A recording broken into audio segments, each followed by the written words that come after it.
semangat banget kalau tadi Bung Rocky datang aja langsung teriak-teriak semua. Ya terima kasih, saya senang di sini dan tadi saya makan tahu Sumedang, sungguh nikmat kan ku kenang sepanjang hayat.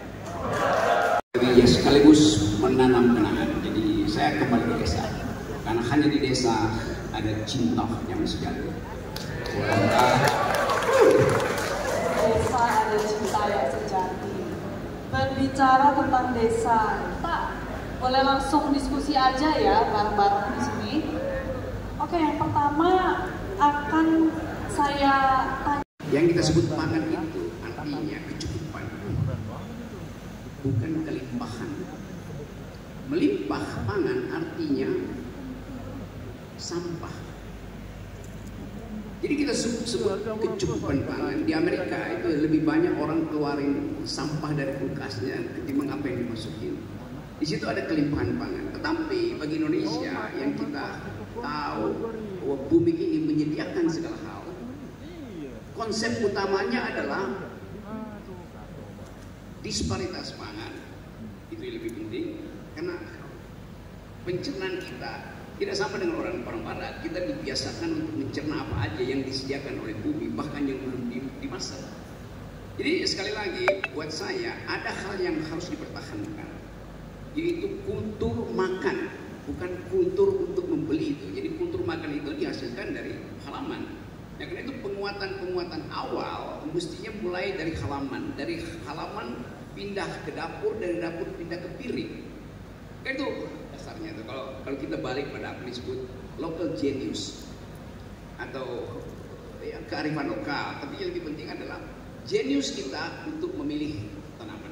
Di dunia begitu banyak riset yang memungkinkan kita tinggal di 2 kapsul, lalu kebutuhan energi kita terpenuhi. Kita tinggal 2 butir suplemen lalu. Tetapi kita tidak bertemu dengan alam. Makan artinya bertemu dengan alam. Misalnya di sini ada banyak hasil bumi itu. Kenapa nggak ada petek di situ misalnya?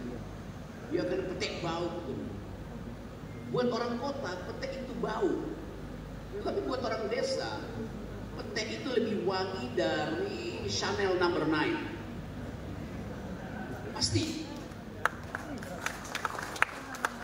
Bau bekicot di sawah itu dianggap menyengat. Buat saya, parfum seorang selebritis yang tidak paham tentang cara pakai parfum lebih menyengat dari bau bekicot. Kan kita tahu bagaimana orang pamer tentang kemewahan, tapi dia bahkan pakai parfum pun dia nggak tahu.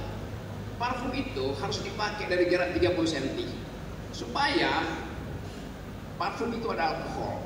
Kalau Anda pakai parfum 5 cm dari kulit, yang tiba lebih dahulu di kulit adalah alkohol, kulitnya terbakar, baru parfumnya masuk, baunya sengit-sengit.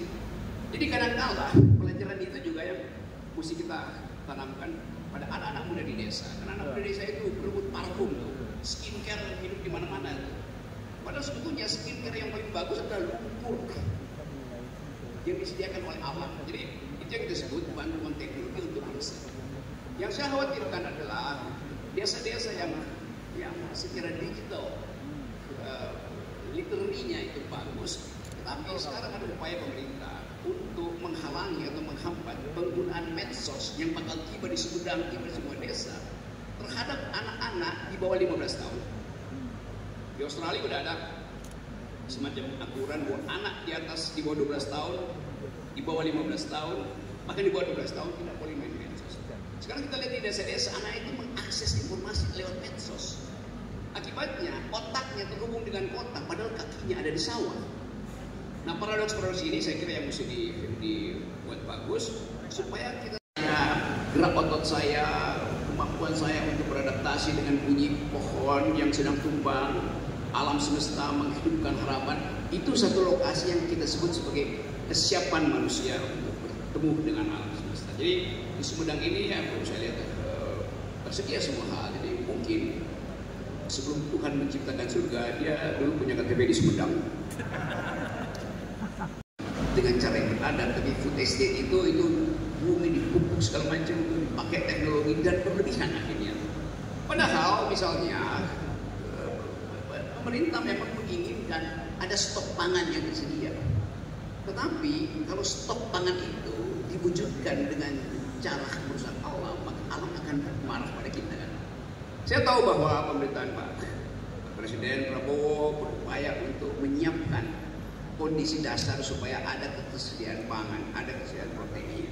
Tetapi sekali lagi kita tahu bahwa Indonesia punya begitu banyak varietas pangan, bukan beras aja. Tahu juga tuh. Jadi itu yang saya maksud, anak-anak muda desa itu ajukan pertanyaan yang berkualitas, tajam, supaya ChatGPT tidak bisa menjawab. Itu. Kalau bisa dijawab ChatGPT itu artinya pertanyaan dangkal. Nah di situ kita belajar. Jadi saya kira itu baik buat kepala desa seluruh Indonesia. Ajarkan pada masyarakat baru kita, pada anak-anak muda kita, Gen Z itu untuk mengajukan pertanyaan yang paling fundamental. Misalnya, coba tanya pada ChatGPT, apa beda antara pohon dan sungai? ChatGPT pasti akan jawab secara